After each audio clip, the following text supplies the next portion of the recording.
It's senior day at the University of Utah this Saturday. So, which players are in for a big game against the Cardinal and potentially their last home game? We're talking about it on today's Locked On Utes. You are Locked On Utes, your daily podcast on the Utah Utes.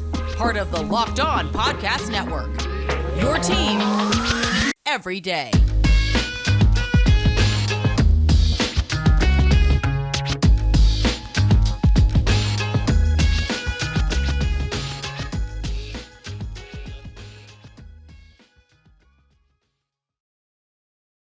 Hello, everyone, and thank you for making Locked On Utes your first listen every single day. We are available on all platforms, including YouTube. Would love to interact with you guys on the YouTube comments as well as on social media. You can follow the show at Locked On Utes, and we got a lot of fun stuff coming up because it's going to be a fun game on Saturday, honoring the seniors for the Utes, and a great opportunity to get another big win against the Cardinal because, look, this Utah team is pretty heavily favored. My name is JT Wistrcill, former intern inside the University of Utah Athletic Department. Excited to be joined for today's show by Spencer Mclaughlin, host of the Locked On Pac-12 Podcast. And Spencer, you do a segment of the best bets every single week in the Pac-12, and I don't know if this will be in your best bets, but it's just kind of a line that catches your eye, I think, when you just look at it is Utah's favored in this game by 24 points against the Cardinal. When you see a line like that, I'm curious what it tells you, because to me, it speaks to there's probably some dysfunction inside Stanford going on right now there, where it seems like people probably thinking this team is done with the season. We also know Utah hasn't lost a true home game since 2018. I'm not counting 2020 because no fans. That's what makes a good home ground home advantage. So this one to me really feels like the Utes are going to win, and they're going to win big because I think there's something going on behind the scenes when I see a line that big. Yeah, and the Pac-12 Prime Picks do not feature this Utah-Stanford game this week because it's such a big number, and there's always a reason for that. Whenever you look and say, wow, that's a big number, there's always a reason. Vegas is not doing this stuff on a whim. There's a reason the Utes are favored by that many points. It's even more than Oregon was favored against Stanford when they played them at home. That game was 31-3 at the half. The final score, I believe, was 45-22 or 27.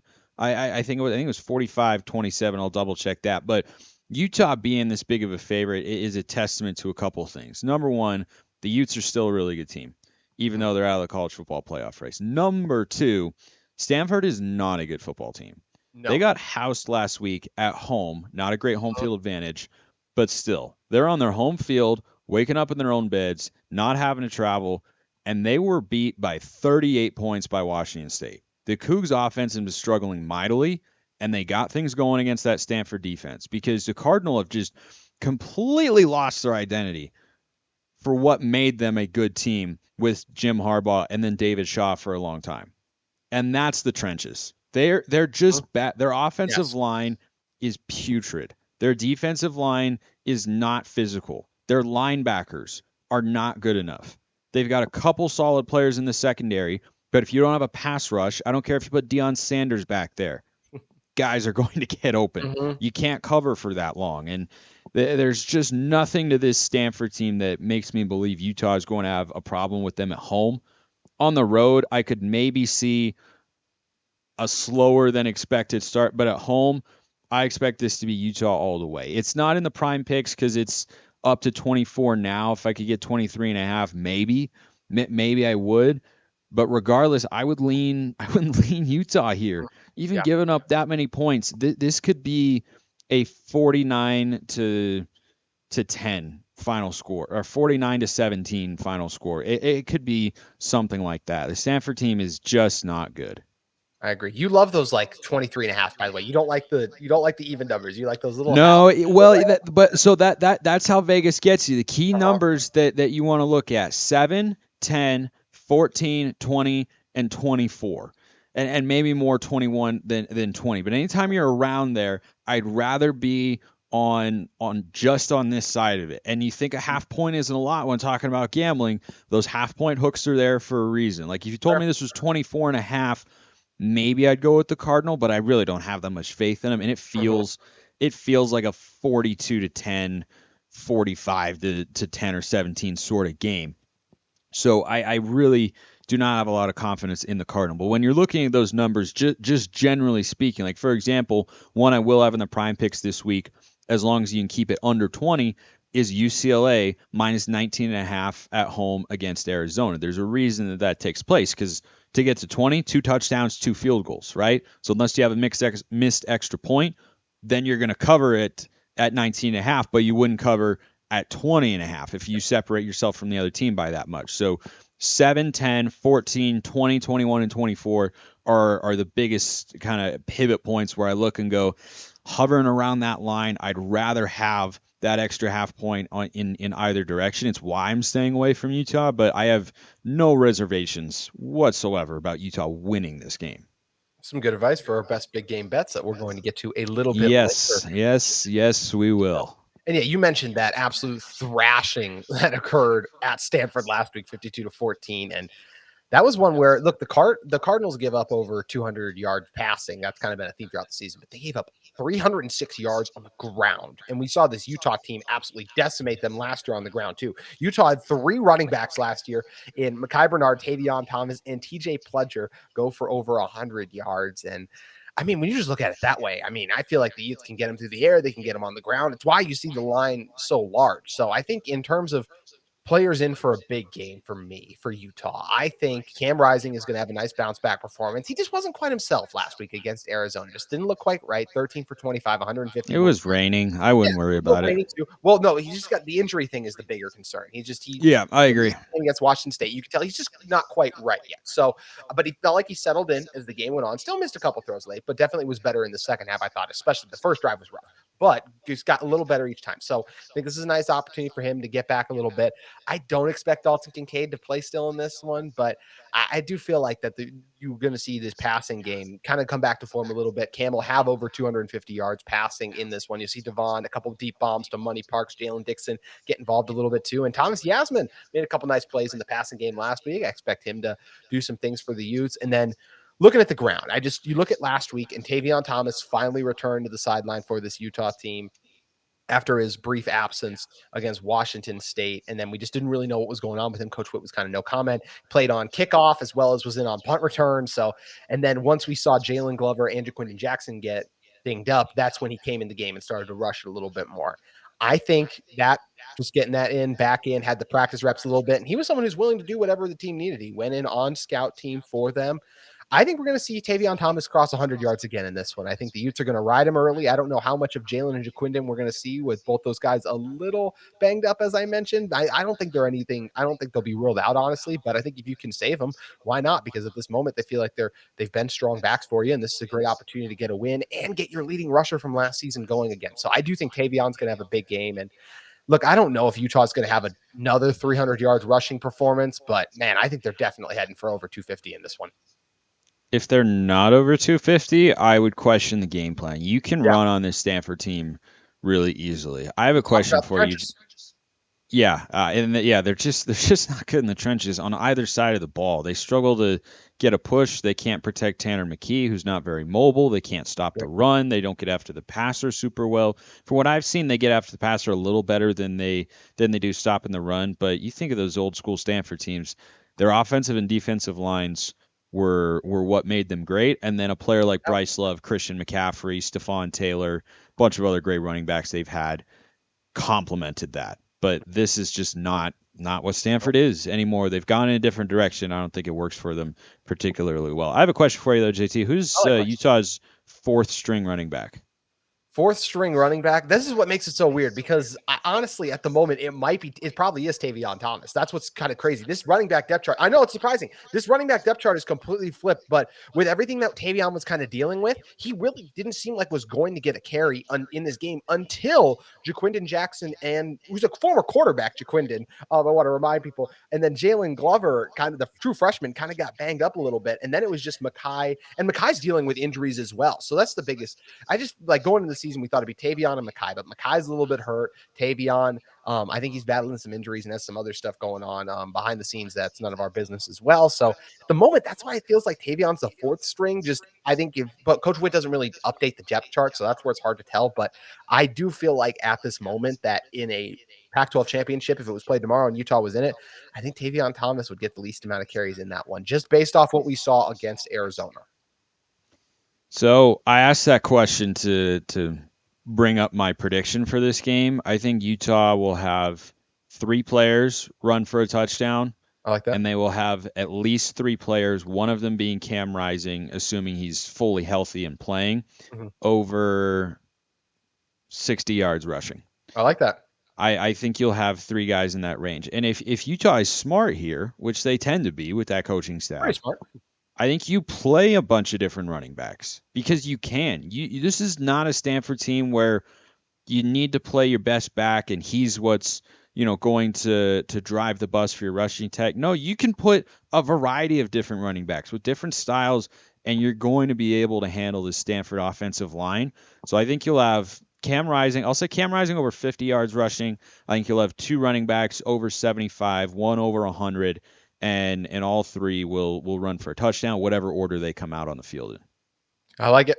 I could definitely see it happening, and it should be an offensive explosion for the Utes. And we're going to talk about some of those defensive players who could be in for a big day against a Stanford offense that, to put it lightly, struggled last week against Washington State in a moment. But first, I want to talk to you guys about upside. Inflation has us all thinking about different ways to cut back.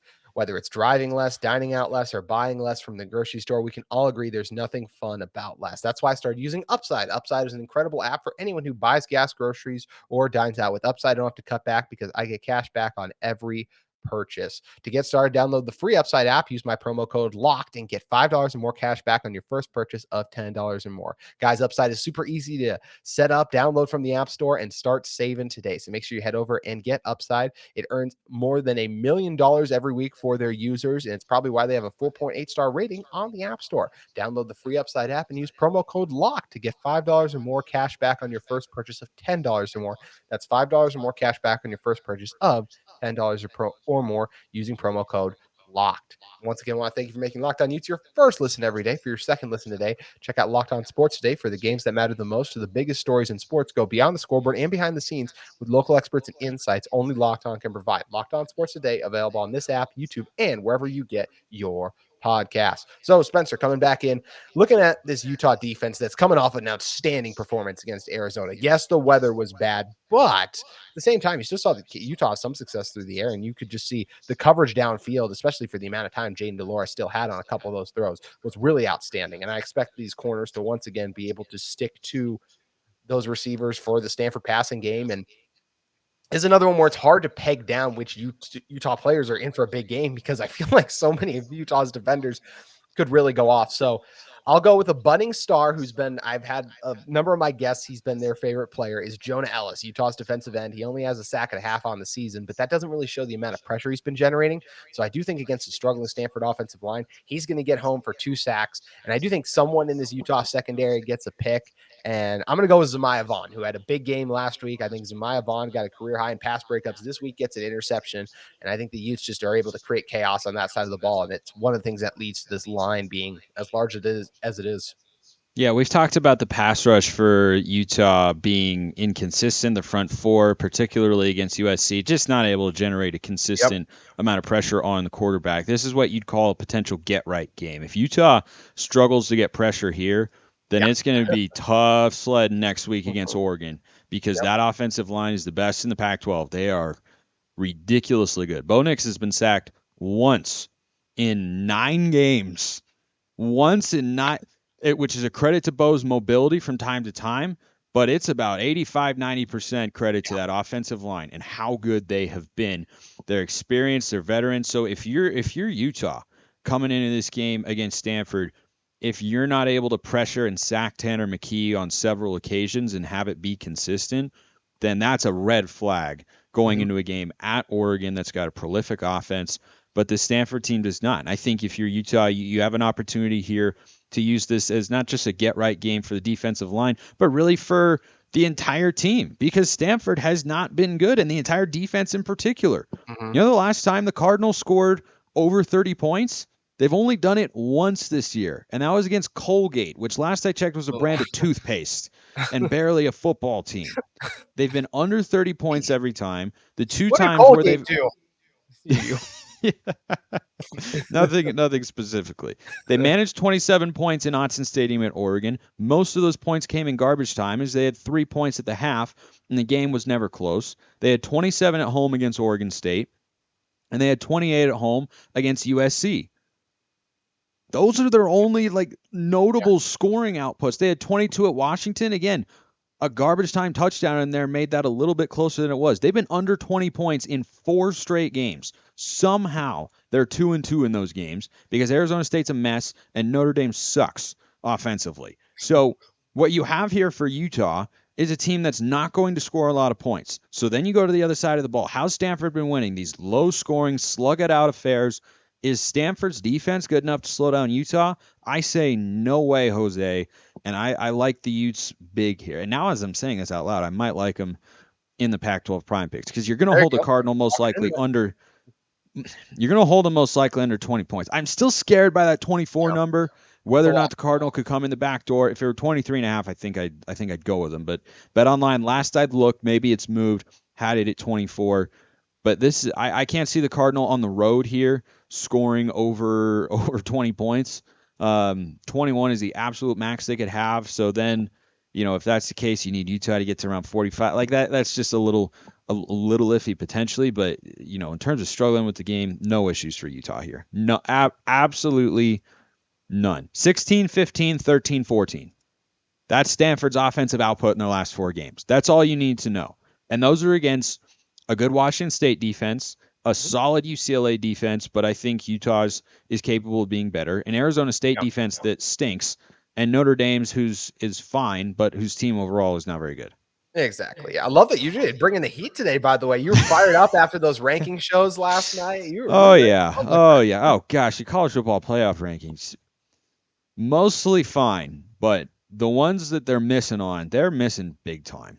I'm like, how is USC at 8 and UCLA's at 12? In what universe have those two schedules been like that? UCLA dominated Washington for 3 quarters and then allowed them back into it at the end. But that in and of itself is a better win than any singular victory USC has right now, just from a rankings perspective, because Washington beat Oregon State. And UCLA also took care of business against Utah big time, who, if you want to say the Utes and Trojans were even on that day, okay, but UCLA was way better than Utah. So you're giving them no credit for that. And USC the last couple of weeks, you know what they've done? They needed a final possession first down to ice the game with Cal and Arizona. That shouldn't have happened in either instance, but it did. And I think it's ridiculous that the committee's just looking at the SC logo and saying, oh, well, they get to be number 8. Like, I'm sorry, wait, what? If SC is 8, then UCLA is 7.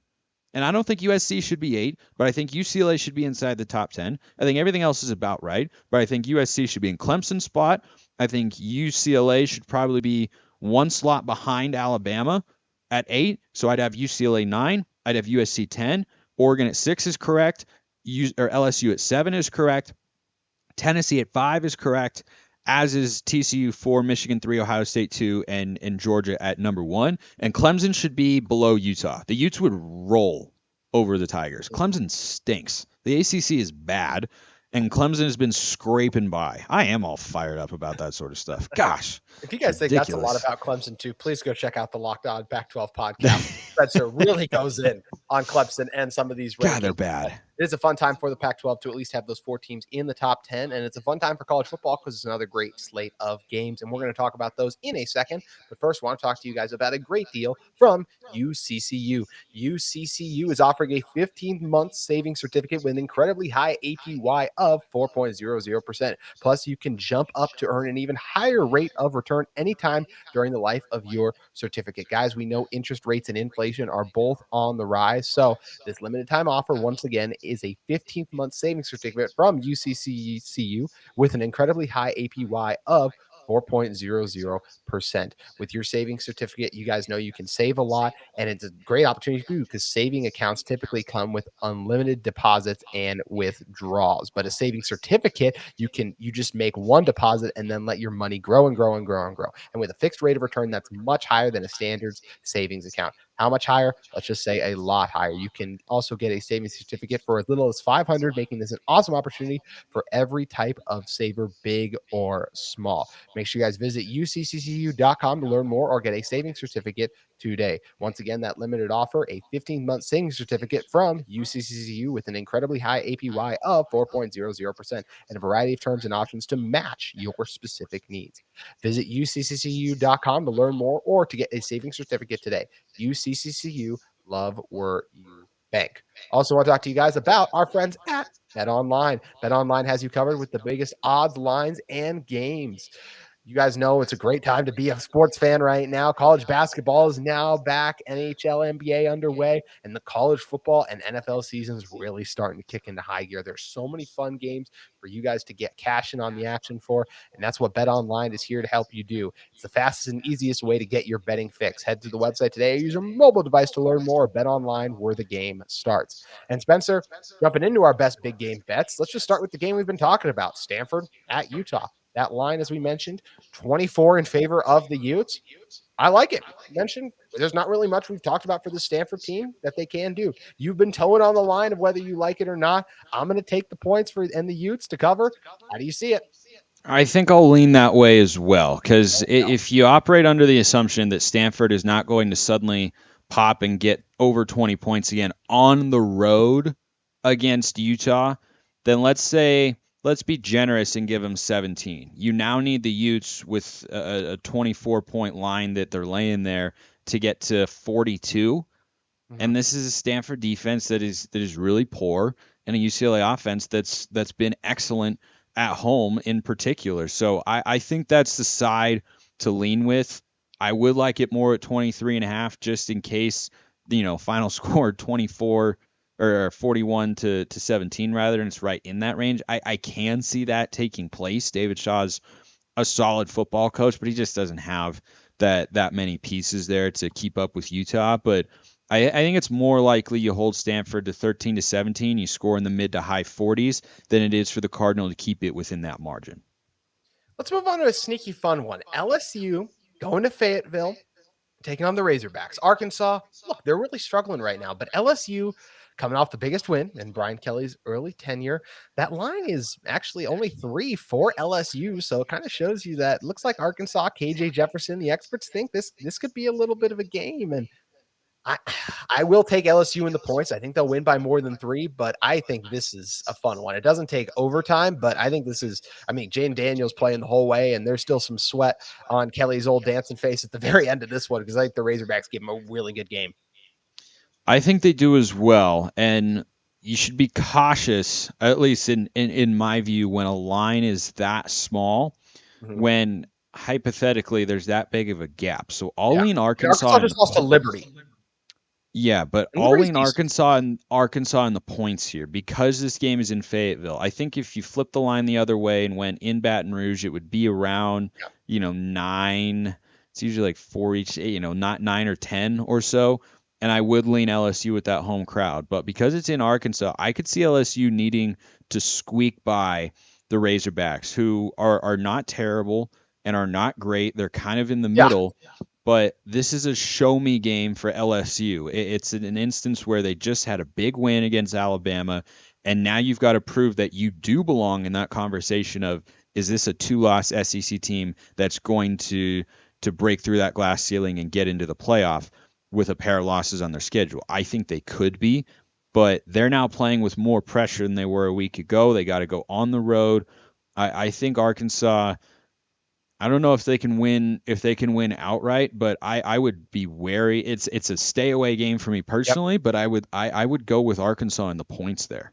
I could not feel more opposite about coaches than I do of how much I love Sam Pittman and how much I despise Brian Kelly personally. So I hope that Razorbacks can pull this one out. I have a friend who saw too. Shout out to my good buddy Brendan Bates. Anyways, keeping it moving here. There's also another fun game, in my opinion, going on. And just look, Alabama, Ole Miss, 9 versus 11. It lost a little bit of its luster, I think, just because, look, Alabama's out of the CFP, but their season's not over. And I think Nick Saban is still going to be hungry to go out there and get a big win with his guys. And they're Bryce Young, the competitor that he is, Will Anderson, all these dudes.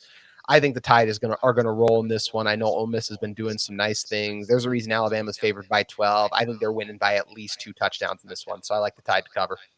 I hate the number 12. It is a funky number. The Tide's defense against everyone not named Tennessee is why I'm with you on going with Alabama here, because you think about the Ole Miss offense and Lane Kiffin run the football, they've been really good. But take out that Tennessee game. Look at what Alabama's defense has done this year. They've been dominant. Not good. They've been dominant. They had one bad game. It was on the road. This game is in Tuscaloosa, right? Yes, Or is it actually, at it's at Ole? Ole Miss. I'm sorry, at Ole Miss. It's at Ole Miss. That gives me a little bit more pause. I thought this was in Alabama. It's a big number to give up, but again on the road, I think Vegas is telling you what they actually think of Ole Miss, who feel like they're a 7 or 8 win team, but they don't deserve to be that at this point in time. They don't have a ton of great wins. I'll go with the Tide. I think it's a bounce back spot as well. Saban off of a loss is going to do a lot of good things. And Ole Miss is a one-trick pony.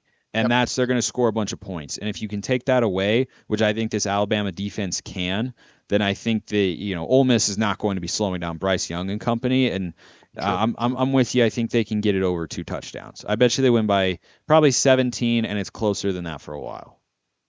Another fun one. TCU at Texas. Game day is going here. Texas favored by 7, which is, man, is that interesting. We saw Texas earlier. If Quinn Ewers plays the whole game, they very well probably beat Alabama in this one. Man, 7 is a lot. Look, we just see TCU do it time and time again. They just find ways. And even if they lose, it feels like it's coming down to a late field goal. 7 is too much to me. So I'll take the Horned Frogs to cover in this one, but I don't know if they're going to be able to win. I agree, because what you've seen from these teams this season are opposites of one another. They are opposites of one another. Texas is a great first half team, and they are bad in the second half. Look at Oklahoma State. They score 3 points in the second half, lose the game on the road. They had a double-digit lead. TCU, on the other hand, once they get behind by double digits, got them right where we want them, fellas. Yeah. So I think this is one where TCU, if they don't win outright, could come racing through the back door. And I think the Horned Frogs do have a chance to win this game. It's telling the line is that big. Vegas has continued to love Texas all season long. They've continued to fade TCU. You feel like that's going to catch up to them eventually. But I don't know if it's really set. If you can get over 7, I think that's tremendous value. Under 7, probably a little bit better value on the Longhorns, because TCU's defense is indeed really, really bad. But overall, if it's just sitting right at an even 7, I think you go with the Horned Frogs. I like it. Let's end it in the Conference of Champions. Washington going to Eugene to take on the Ducks. 13.5, another one of those half ones. So kind of an interesting one. And this is tough, but I feel like Washington's going to cover. I think Oregon's going to win, but I think they make them sweat a little bit. I think this is a fun one back and forth. Going to be a fun duel between Penix and Nix. But in the end, I think the Huskies hang in, make it a close one. I expect Oregon to win, but I like Washington to cover. I think Oregon will get the cover here. And I don't think it's going to look that way to start. I think Washington comes out, moves the ball, puts up some points. But I just question whether or not, after what Washington has showed offensively the last couple of weeks, they were riding high and doing a lot of great things in the early going, but, they played Portland State, they played Kent State, Michigan State's got a terrible pass defense, and then they played Stanford, whose defense is atrocious. And since then, the offense has kind of come back to earth a little bit. They put up great numbers against UCLA, but they were down 24 and then had to come through the back door. Now, I could see that. I could definitely see that happening. Oregon's backdoor defense has been really terrible for anyone who's been betting them this year. They've allowed a lot of late garbage time points. They were better with that against Colorado a week ago, but even Cal was able to put up points when the game was well within hand.